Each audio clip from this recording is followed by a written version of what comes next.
Yeah, welcome everybody. My name is Olumide Idowu, and I'm the co-founder of International Climate Change Development Initiative.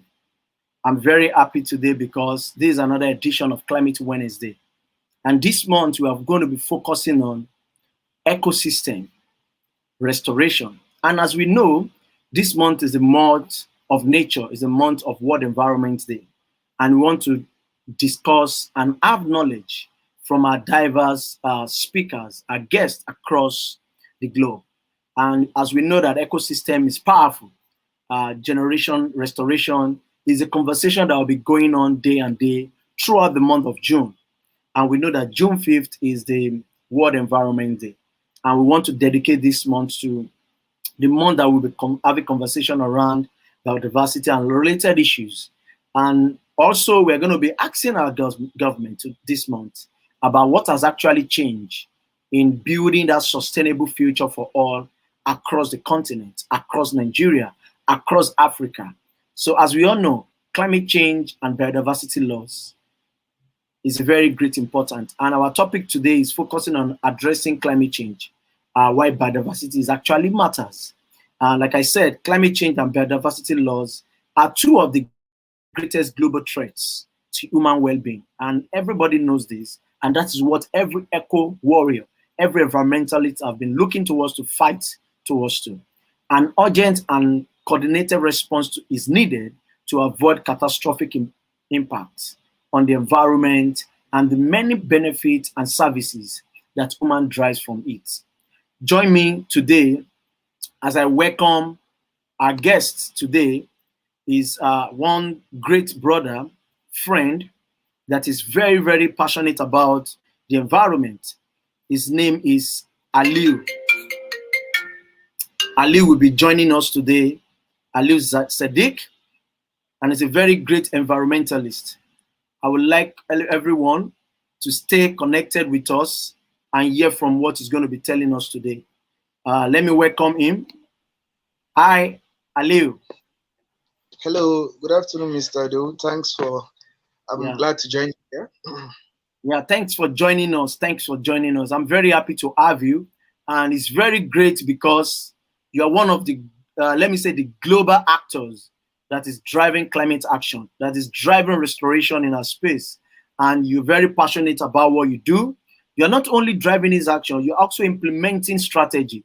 You have this mind of entrepreneur and you are building something from nothing. It's very, very interesting to have seen what you have been doing across the value chain, and I'm very happy that we're able to finally have you on this platform today. Welcome. And I'm sure we're going to be having a fantastic conversation around addressing climate change, why the biodiversity is very, very matter to us, and what has actually changed in all the conversation we are seeing through our government, the civil society, and even the younger generation that is yet to born. What are they going to be looking towards to? So I'm very happy once again to have you, and let us kick off. I would like you to introduce yourself. Tell us about yourself, what you do, and what actually inspired you to do what you are doing.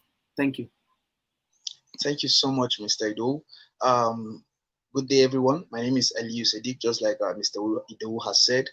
I'm an environmentalist from Nasarawa State, Nigeria. I am the founder of Ecocykle Limited, which is a climate action enterprise, a youth-led that focuses on providing solution to the problem of plastic pollution, which is one of the major challenges affecting the world globally, not just the world, significantly affecting biodiversity and also contributing to climate change. My journey as an environmentalist started while I was in tertiary institution when I was a student. I was studying geography and environmental management, and when I was in my final year, I was opportune to be the student president, and then we began to see some of these challenges right at our footsteps. Hostels were saddled with indiscriminate dump sites, classes areas. So that was a challenge that was visible to us. And then as an environmentalist, the question was, what can we do? Then we started asking provoking questions, and it was clear to know that globally there is still no visible and implementable solution that can beat some of these challenges, such as plastic pollution as well as climate change. So when I carried out my undergraduate research on sachet water waste, I began to see some of the gaps, and then how we can also come into play as change makers and also solution providers. And then that notwithstanding, soon after, before I graduated, I got into I got an opportunity to attend a fellowship, We for Good, where we were enlightened and got more knowledge on some of these challenges, which we asked initial provoking questions, and then that led to us coming up with our own enterprise, which focuses on providing solution, not just talking. We also think of how can we innovate solutions. Also a young digital activist with the Climate and Sustainable Development Network, where we are driving climate advocacy amidst the COVID-19 pandemic, so as to reach out to more people who are marginalized, as well as places whereby we can't reach as a result of the logistic, as a result of the restricting factors affecting movement. Not just that, currently I'm also a fellow of Africa Youth for Environment, which is going to be a fellowship that would strengthen environmental education, as well as inspire young people to take action and become solution providers. We'll be enlightening students, building their capacity from now till December this year. So aside that, I'm an ambassador for nature, and we are doing our best to see how we can be part of the solution and not the problem. So thank you so much. That's a brief about myself.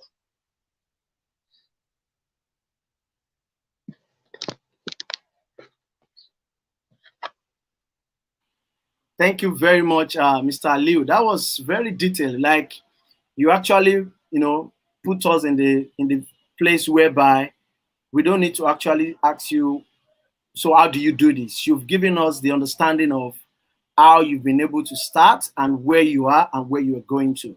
And I'm so happy that you also have those kind of strength to get in touch into all these activities, and you're actually implementing, and the way you even narrate your journey, I think I'm sure is going to also inspire a lot of young people, a lot of generation, and how we can see more people taking action in this space. So quick one, let us dive into our conversation. As you know, the World Environment Day is this month, and a lot of people, they are talking about ecosystem restoration, and people are talking about generation restoration. And this is a very big conversation that captures the conversation we are seeing around the nature, how we make sure that we make our environment more sustainable for everybody, both the young, the old, how will I put it, the women, gender, and everybody across the world. And I'm very sure that you've been able to see how people are joining up to celebrate this month, and which is a very, very big month for everybody. So quick one. A lot of people ask these questions, and as a young activist, as a very great communicator, somebody that is very, very deep into this knowledge, and as you're also learning, what do you think is climate change to the layman? Thank you so much for asking me this question. This question is actually timely because, just like you said, most people don't really understand the concept of climate change. Most people, have this. They know about the word. It's a popular word, but they don't really know the definition. So it's going to be a privilege for me to elaborate on it. In a simple way, climate change is an average increase in global temperature of the Earth's surface. Now the question is, how does this happen? When we say a global increase in um, average temperature of the Earth's surface, as a result of industrial activities, human activities, anthropogenic activities, there is a large scale of pollution. Some of this pollution started at the beginning of the Industrial Revolution. Now, there is now this has resulted to a release of large amount of greenhouse gases. Greenhouse gases are harmful gases that are released from some of these pollution activities, such as industrial use of generators and so many other factors. Now, this release of greenhouse gases go into the atmosphere, and then while they go into the atmosphere, there is this imbalance it brings to the ecosystem. Radiation from the sun, which is heat, comes into the earth's surface and then is expected to reflect back. And then after reflecting back, it sends back another radiation, which gives us this heat balance in the earth's surface. Now, one of the reasons why we can't survive in places like Mercury is due to some of their intense and extreme temperature conditions. So this there's need for this balance in temperature because man cannot survive in extreme weather conditions. Due to some of this release of industrial, due to these activities that has resulted to the release of greenhouse gases, they go and then they serve as shields in the ozone layer down in the atmosphere, which is the stratosphere. Now, when it serves as a shield, it blocks these spaces whereby reflection of the sun from the earth's surface can no longer penetrate out. Now, once it can no longer penetrate out, it then becomes it has to just circulate within the earth. Now, this circulation now increases this global earth surface temperature. Mind you, it wasn't like this before now, but then these activities are now resulting to the blockage of the ozone layer, which is now increasing the average earth temperature of the earth surface. Man now has the challenge of fighting this. Now, this is climate change. Now, this not just human activities, not just anthropogenic activities, other activities that also contribute to the release of some of these greenhouse gases are natural phenomena. Natural phenomena such as volcanic eruptions, such as forest fires. Some of these activities also lead to the emission of greenhouse gases. So not just man activities, but man plays a major role in even amplifying some of these natural factors to release or to happen. So when they happen, and then with the collaboration of man's activity, it becomes so severe that the ozone layer can no longer hold it. So once this happens, it increases the global temperature of the Earth's surface, and then this now results to several devastating consequences. This has impact on this can now increase bring about extreme in weather phenomena. When there is this extreme in weather phenomena, you find out that places that are hot becomes hotter. Um, Places such as the polar regions, which are filled with ice caps and snow, they form what's it called? They form mountains of ice caps. These extreme temperatures now have devastating impact on this. When you leave an ice block in the sun, it definitely melts. So with this melting effect, it then releases water which goes into the oceans. And once this water goes into this melted water goes into the ocean, it rises sea levels. Once sea levels rises, they have no option but to flood out and cause several devastating impacts which affect livelihoods, affect human activities, and among others. So I wouldn't want to stress on that.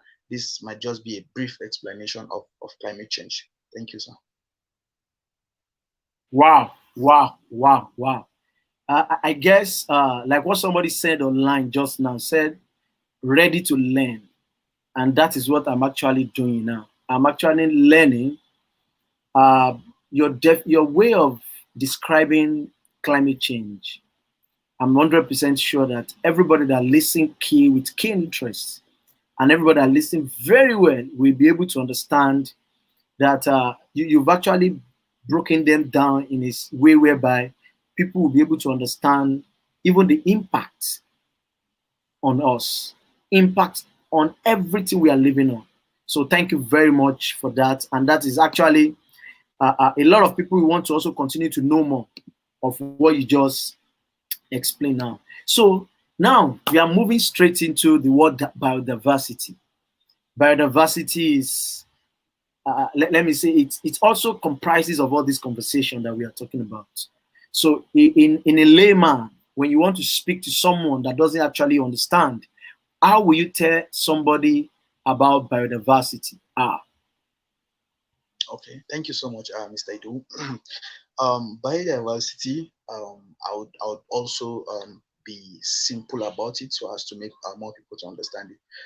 Biodiversity, which means biological diversity, um, it has three fundamental pillars, which is ecosystem, species, and then genes.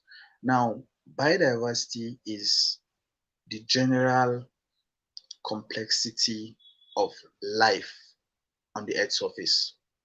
Biodiversity is the accumulation of the entire living organisms as well as how they relate in the Earth's surface.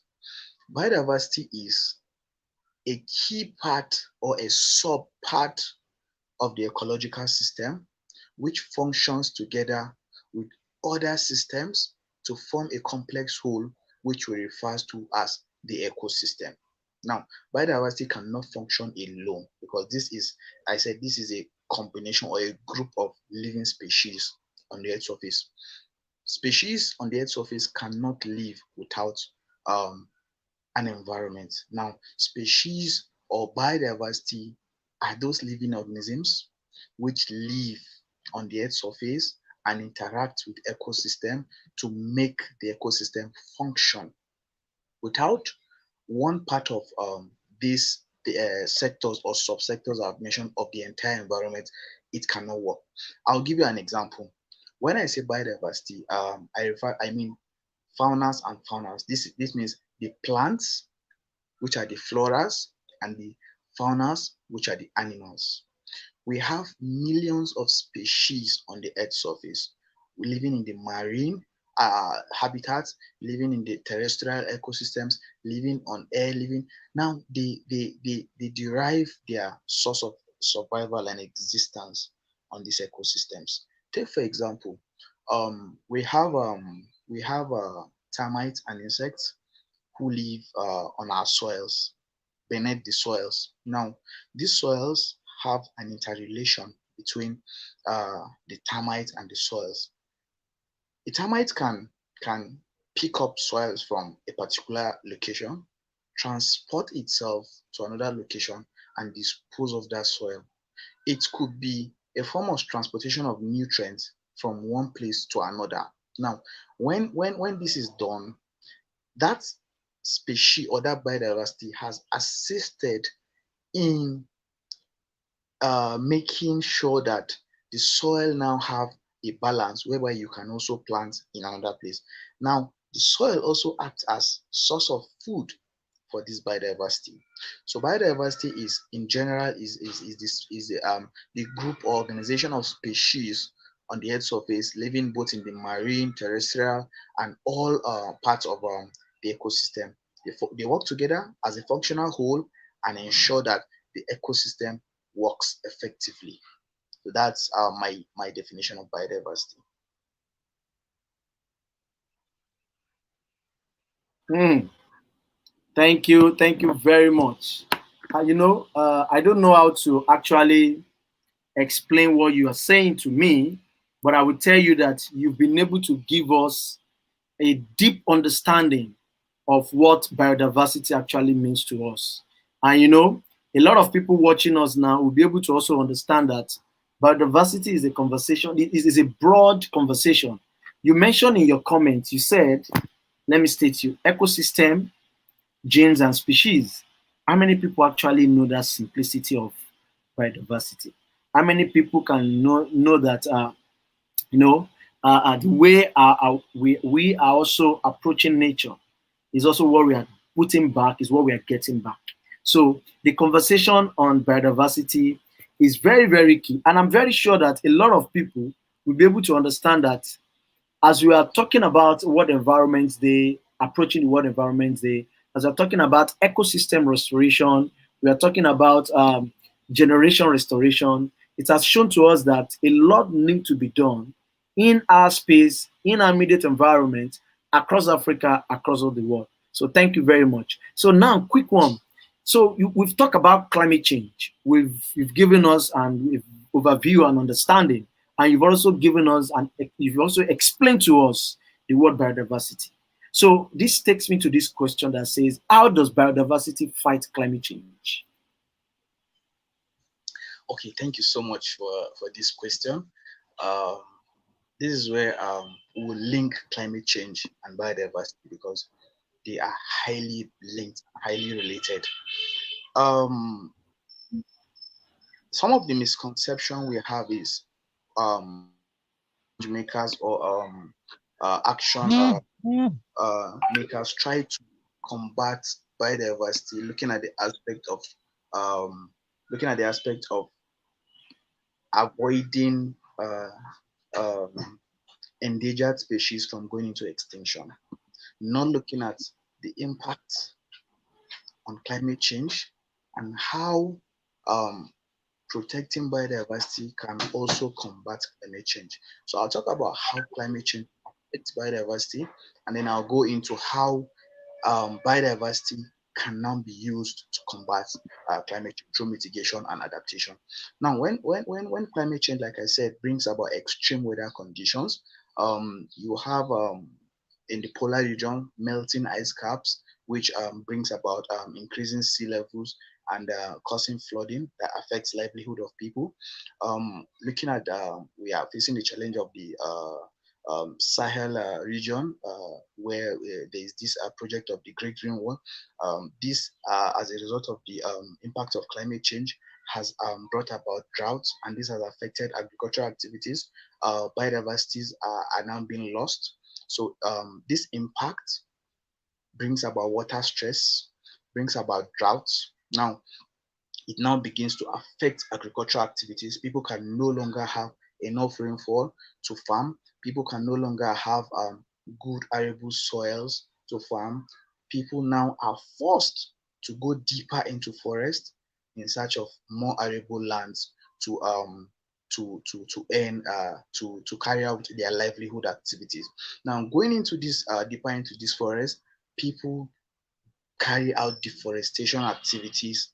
Um, these deforestation activities brings about the loss of biodiversity because I mentioned biodiversity has to do with floras and faunas, which are plants and animals. So going down into in search of livelihoods, deforestation now leads to cutting down of trees, which could have served as good carbon traps and mitigating agents for climate change. Cutting down these trees again now destroys habitats of natural species, natural biodiversity species who have their source of livelihoods, their source of living as habitat in those forests. They are forced to now migrate elsewhere. This migration now brings about stress. Some are unable to adapt, some are able to adapt over a period of time, and then this now brings about the species becoming more endangered.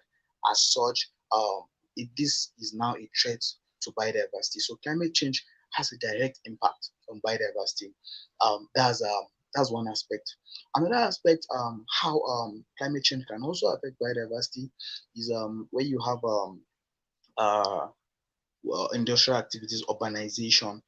We have this brings about urban heat island due to so many concretization, so many tiring of roads, so many activities. This cannot be done without clearing of natural lands, which initially had trees, forested areas. Now, this expansion, again, due to increased populations, people, like I said, climate change, which might result to increase in sea levels that leads to flooding. So people in the coastal regions are forced to migrate elsewhere. Now, once these people migrate, they go to places that are habitable. Going to these places that are habitable, it brings about increase in population and stress on available social amenities. With this stress in available social amenities, there is the need for more houses, more expansion. Now this expansion leads to, again, deforestation activities. So these deforestation activities, like I said earlier, has another impact on the living species, on the biodiversity, millions of species on the earth surface. Again, looking at marine ecosystems, which we have millions of species aside the fish, oysters, and so many of them living as a habitat in the marine ecosystems. Now, the stress of impact of climate change on this marine habitat pushes or forces these natural biodiversities living in this habitat to go elsewhere. Some of them can't survive, but due to the flooding, they are forced to go into land, and then they have to die. Again, we have ocean acidification due to increased ocean temperatures. Once this ocean acidification happens, the average it increases the average pH levels of oceans, and once these species cannot fit into the new temperatures or the new pH, they are definitely forced to die. So with this, over time, this has actually stressed on the impact of climate change on biodiversity. Now back to biodiversity as a tool to fight climate change. Just like I said earlier, we cannot be fighting biodiversity, we cannot be conserving or protecting our biodiversity without linking it to or making more consideration of its solution to combating climate change, as well as we cannot be fighting climate change not considering the impact of biodiversity. So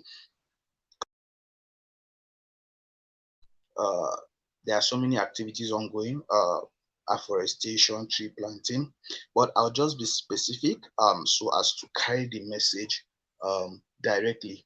We are experiencing rising temperatures, increased places are becoming hotter, inconducive for human activities and human habitation. Now, with more increase in green cities. I saw a documentary recently where Ethiopia is championing green cities, green buildings. You see buildings at the 100th floor having trees and plants, and then it's like wow. So the greening of cities, or the beginning to consider greening of our cities, greening of our buildings, can be one method whereby we can actually use biodiversity to combat climate change or the impact of climate change through this is now through adaptation, adapting to the impact of this climate change. When we have this greening of cities, they tend to provide um, filtered air for breathing. That's for human habitation. So this is aiding human habitation. This is aiding the survival of biodiversity. Secondly, this greening of cities can also help to minimize the increase in heat in the cities, which has been brought about as a result of urban heat island. Like I said, due to urban concretization of cities that traps radiation, and then it doesn't release back radiation. So this makes cities hotter as compared to local villages where we have natural vegetations. So with this, it can actually help to cool back cities to average temperatures. It can give us better air, to breathe. It can also help in absorbing carbon, which we emit within our micro climates. That's within the environment, within our nearby environment or in our household. Secondly, when we look at mangroves, wetlands, peatlands, um, as well as watersheds. You understand that this can actually serve as they can serve as as absorbers. They can serve as, I would say, gauge. Now, when we restore back wetlands, when we restore back our peatlands, in coastal areas. Those impacts of climate change, which brings about flooding, is now being minimized. It's been adapted to. Now, once this flooding activities comes out and then is trying to take over, these wetlands, these peatlands, this plantation of mangroves can help to absorb some of this water, and then it can help to reduce, the speed and the impact. As such, we have provided solution to one challenge of climate change, which is flooding, especially in the coastal regions. Apart from that, I made mention of watershed management. One major challenge of climate change, it has resulted to drought, which is majorly affecting some of the Sahelian regions in the upper part of Nigeria, and then when you go down to the Sahara. These drought activities is affecting agricultural activities. This is affecting livelihoods of people, increasing poverty, as well as hindering achieving the sustainable development goals in so many aspects. But then, when we have proper uh, uh, restoration of watershed, or watersheds, it can actually help to absorb water. The little amount of water present during rainy season, also reducing erosion activities when there is excessive water. Secondly, can now give off, give back this water in a gradual way that can actually be used for agricultural activities. So this has actually helped to adapt. It has helped people in the local communities who have been faced with some of the challenges of climate change to be able to have some natural remedies to the impact that they are facing on climate change. Aside that, I'll also talk on climate change is increasing forest fires. Climate change is causing forest fires. These forest fires are actually as a result of this same biodiversity when they get destroyed by pests, by weevils, by pests that actually, once they get destroyed, they become dry. The stress of climate change increases their intensity of dryness, and then with a little spark, they explode and become fire. But with proper control of our forest, proper control of pests in this forest, it can actually help to reduce the pests from affecting some of this biodiversity, especially the trees.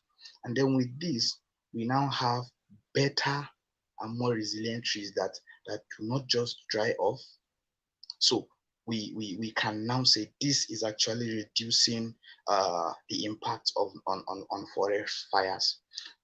There are many more, but I would, due to time factor, I'll just try to summarize my point. So biodiversity has a key role in. Now I have made mention of all these things I mentioned were actually ways that it can actually adapt climate change adaptation. Now back to climate change mitigation. um, with proper conservation, demarcation of lands in cities, communities, for forest, proper regulation of deforestation activities so as to conserve and restore the already depleted forested areas. Reforestation, that's replanting of trees that have actually been deforested. This can now bring about an optimum forest regions, and then with this, it can help to trap the emitted greenhouse gases we generate as a result of anthropogenic human activities um, on the Earth's surface. Now, when these forests trap this, we have terrestrial regions have the capacity globally to absorb about 2,100 gigatons of greenhouse gases of carbon. So with this put in place to ensure that those forests are being restored back, those forests which have been that were initially becoming that were initially affected and now being restored, we have a better chance of absorbing more carbon. We have a better chance of having more species move freely. in their habitats. We have a better chance of reducing global temperatures. We have a better chance of uh, reducing the impact of flooding. We have a better chance of reducing livelihoods that have been affected as a result of climate change. So I think these are some of the ways that biodiversity can actually fight climate change. Thank you, sir. Wow, wow. Let me give you a round of applause for that. That was very, very detailed. Like somebody said in our conversation, I can see a lot of people have been dropping a lot of questions here. Somebody said, ready to learn. I think is a very powerful word to start our conversation with today. I'm actually learning. I'm actually getting a lot of information from what you've said and looking at the issue of climate change and eco system. And as we know, an effective climate change response requires consideration, of the role of and the important impacts that biodiversity and ecosystem services take in our space. You've mentioned something around deforestation activities. You've mentioned a lot about destroying your natural habitats. You also mentioned something around migration, which is very, very key. It talks about ocean, it talks about dry land, and I'm very sure that you know that a conference is going on presently with the Global Landscape Forum, that they're talking about the impact or the role of dry land in Africa and so, what have you. I think this is very, very key, and it's something that I want to actually say that a lot of people need to understand how our ecosystem is very important to us, because sustainable management of ecosystem curbs greenhouse gas, as you rightly said in your conversation, and therefore contributes to mitigation to mitigating climate change. And I think a lot of activists, a lot of people that don't actually understand what climate change or biodiversity is all about will be able to learn a lot within this June that we are talking about eco restoration, generation restoration. And you also mentioned something about that ecosystem supports people to adapt to climate change. And that is why we talk about the ecosystem based adaptation. And it's one of the key conversations that a lot of people are actually talking about today. And we can see that a lot of people are also saying that how do we engage? How do we get involved? And I can tell you that from what you've shared with us, a lot of people will be able to understand why the importance of ecosystem and the importance of biodiversity and how climate change impact is affecting a lot of people. Let me quickly say to our listeners, if you are watching us from anywhere, my name is Olumide Idowu once again, and this is Climate Wednesday. What we are talking about today is how we are addressing climate change, why biodiversity matters, in celebration of the World Environment Day we are looking up to on Saturday, and dedicating this month to a conversation that we want to talk about our ecosystem. We want to talk about how is a life support system for everybody. So it's what we are having. If you have your questions, just drop them down. We're going to be taking them in a couple of. We are rounding up very soon, so please put your question in the question box. I can see a lot of people dropping their own now. And we're going to get back to that. My next question, you've actually answered those questions, and I think I need to move on because you've done a lot of justice. So, how can we achieve climate change and biodiversity objectives? You've mentioned a lot of them. So, how can we now achieve them as human, as people? Thank you so much, sir. Um, yes, how can we achieve them, knowing fully well that they are interrelated?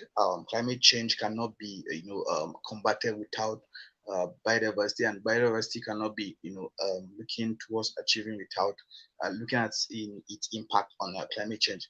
I think just like what you said, we have to now start considering ecosystem-based adaptation, which is I would also relate it to the consideration of the use of nature-based solutions, as natural solutions, as mechanisms towards combating or achieving some of these challenges.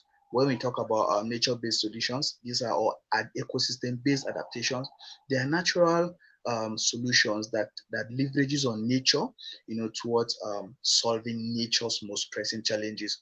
So they are cost-effective, they are easy, they are resilient, and then they are sustainable. There are so many why I'm saying this is because there are so many technological solutions that have been suggested, profiled, and then implemented in some places, in some parts of the country, and some parts of the world, especially the developed nations. But you find out that some of them are solving a problem and then creating another problem. But then making a good adoption of ecosystem-based adaptation. I would give a good example of this, such as we have the an ecosystem-based adaptation, which is leveraging on skills towards solving some of the most pressing challenges of climate change, which is poverty, drought that has affected agriculture and local communities. Making use of peels or agricultural waste, to come up with solutions such as briquettes that can be used to cook. Now, when they are being used to cook, this has reduced impact on local people going down to the forest to cut down trees, for their agricultural, for their cooking needs and power needs, which not just have consequences on increasing emitting greenhouse gases, contributing to global warming. It also affect the health of these local community people. This solution, as some I would say, is one way, one natural mechanism that can actually be used. So looking at it, it has solved, or it has reduced the number of people going into forests, to cut down trees for their cooking activities. It has reduced amount of, so it has solved deforestation in a way. It has also reduced emission in a way. Also, when you look at cooking fuels such as kerosene, these are fuels that, when being used, they emit a good amount of greenhouse gas, such as methane and other carbon, black carbon, into the atmosphere, which contributes to climate change. So, but with some of these local natural ways, it would actually help to cushion some of these effects, as such, reducing our carbon footprint. Also, I would say we need to look be more specific towards addressing the issues of climate change and biodiversity. Not just, yes, advocacy is necessary. There's need for more awareness. I think, I believe most people, especially in the most affected communities, do not know the impact of what they're experiencing. Farmlands are becoming uh, um, unarable for agricultural activities. Rainfall is becoming um, irregular. We can no longer have rainfalls as expected. So this is affecting our food security. Now, looking at other remediation mechanisms, such as climate smart agriculture. I was on LinkedIn recently, and I saw some youth, I think in Kenya, doing soilless farming, where they farm without soil on the air. I don't know how they do it.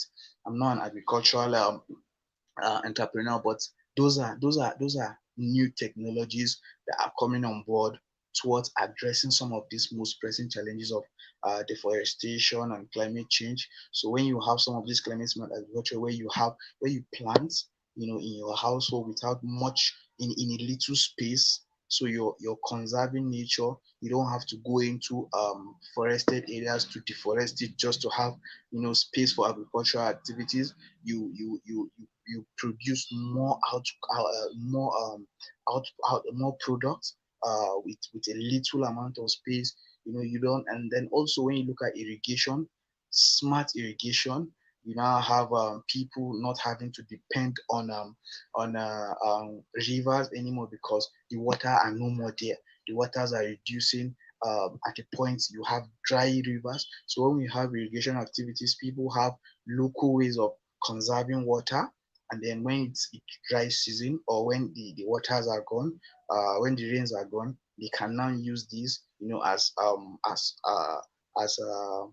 a backup to cushion, the impacts of climate change, in terms of drought. So they can now have better products. So So we what I would say is to achieve these objectives, we need to now look more into amplifying some of these ecosystem-based adaptation solutions. We need to have more people keen into the value chains of providing solutions that can actually leverage on nature and then spreading it, implementing it, funding agencies, funding some of these solutions and ideas. And then when we have more social entrepreneurs coming on board to solve this, it's not just the issue of the government. We ourselves have to be part of the solution. We can now have better and more conserved biodiversity. We can also have a community or a world where we are able to mitigate maximally uh, impact on climate change, and then we're able to adapt to the already existing challenges of climate change. So thank you so much. Wow, today is a day of learning. I can tell you that you've actually opened this conversation for this month for us as we're looking at eco restoration, ecosystem restoration, and generation restoration. And as another, the team also says that we reimagine, we recreate, and we restore. So, how are we going to be doing this? I want you to also look at this very critical part of our conversation today is that what is going to be that message, your role? What should be the role of the government in keeping the people safe? What is going to be the role of the civil society, private sectors, young generation? What should be our role in making sure that as we are addressing the issue of climate change, we also understand the kind of solution we are providing to it? Thank you. Thank you so much, sir. Um, the government, the CSO, as well as young people, we have a huge role to play. Um, Nobody would solve the problem for us. We have to solve it ourselves. Um, from international down to national, down to local government, I think they have a key role to play. From the international organizations, I think in their own aspects, there's need for more support, more funding, and more checkmating, more some of the just like we have the Paris Agreement where we made the effort, the commitment to reduce climate change, the temperature to 2 degrees, below 2 degrees, and to below 1.5 degrees by 2050. We need to have more strengthened commitment. Our targets need to be more elaborate. They need to be more challenging, more tasking. When they are more tasking, we would have or see the necessary need to do more. So that's from the international community. Now back to national, back to the that's the federal government, looking at the Nigeria context. Um, Relevant stakeholders, relevant authorities, ministries, agencies. There's need for effective provision of platforms for effective collaborations. They need to open their hands to bring in private investors, CSOs, and be willing to work with them. Because so many investors have tried coming up with ideas, initiative, enterprises, but have failed due to bureaucratic challenges of the government. So this is not favorable. The government alone can't do it themselves. So there is need to provide a platform for constructive, meaningful, and impactful collaborations that this will work out. Also, there's need for this the government to strengthen policies, enhance policy implementation, and objectively ensure its implementation. Enforcement agencies need to have more targeted approach that would ensure that poachers are forced to face the law. But then there must be a mechanism for a woman who survives by going to the farm to cut trees and cook her food. You don't expect her to just stop cutting trees, you must provide alternatives. And the alternatives come in the aspect of organizations, private sectors coming up with solutions, nature-based solutions, ecosystem-based adaptation solutions.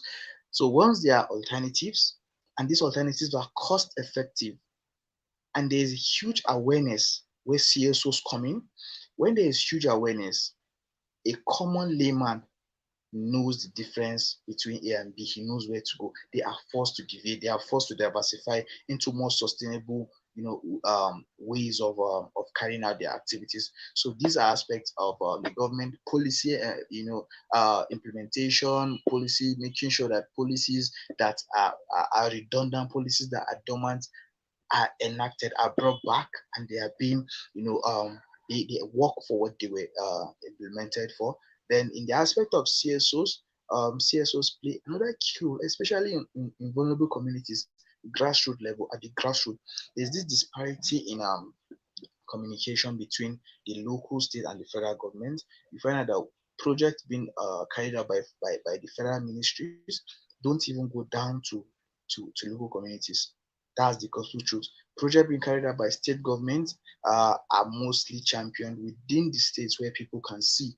But then the local governments who are most affected by these challenges actually have no helpers, and the local government can't actually fund some of these activities. So CSOs now have a role.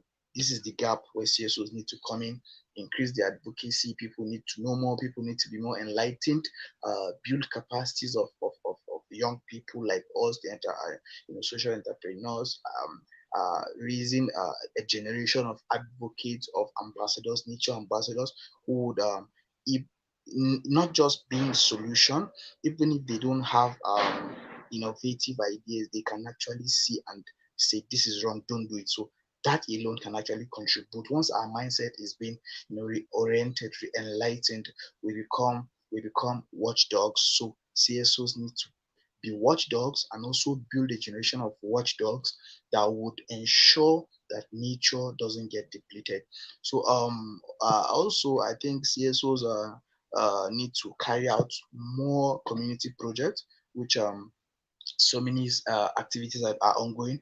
I know so many civil society NGOs that are doing a good lot, what wonderful projects, in local communities across the country, carrying out so many, such as renewable energy, waste management, agricultural. So many. So we need more people, more CSOs to do more in this aspect, in this regard. And I think with collective and meaningful collaboration between these three sectors. Finally, young people. Young people also have a role, just like I said, watchdogs, serving as one. Now, one thing is changing mindset. Secondly is seeing nature as our as our responsibility. Now, when we see it as our responsibility, we begin to think solution. So when we think solution, uh, it creates a mindset of thinking positively. So when we think positively, we have no option, but ideas will spring up, and then we definitely have to implement. Also, ensuring that we don't contribute to some of these things, and then we because young people have the largest, I would say, largest network reach. They're able to, with the an action of social media, everywhere. Once you're able to say something, you can talk to a lot of people. So this can actually be a lot of young people, in terms of advocacy and spreading the gospel around. So thank you so much, sir.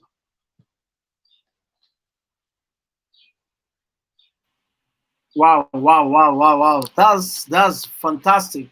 Civil society, government, young people, and all other aspects of people that are living on earth. I'm sure that a lot of people listening to us from everywhere across the world have been able to understand that the role of government, the role of civil society, and the role of young people is very important in achieving a sustainable environment. And it's also very important that we start looking at that effective collaboration. We start looking at the relevant stakeholders that can help us to achieve our dreams, achieve our outcome, and what we are looking towards, and giving us an enabling environment for private sectors to actually come in to invest and to make our businesses and environment conducive. Thank you so very much, Mr. Aliyu, for that concrete response to our questions today. And I'm very sure that we'll continue to talk about this as we move on this month. But before I go to the last question, I want to ask you. Somebody here is asking it very quickly, and I want you to respond to this question in just 30 seconds. Do you think that there are social values of eco restoration which goes beyond scientific technicalities? In what ways can ecological restoration engender climate change adaptation, e.g., in the Niger Delta area of Nigeria? That is one. Secondly, this person also asks, what role can the young people, youth, play in creating awareness about the impact of CC, that's climate change?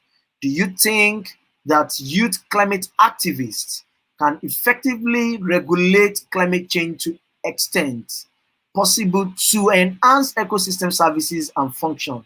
I think this person is loaded with questions, and I think you can please, I'm just giving you 1 minute to respond to all these questions. Then the next one is this. I'm sure you can see it on the screen, right? The next one is this. I was also wondering if personifying nature or according rights to nature as a legal can help to curtail the impact of climate change. I think that question is a little bit. So, sir, can you please respond to this question and let us, close for the day? Thank you.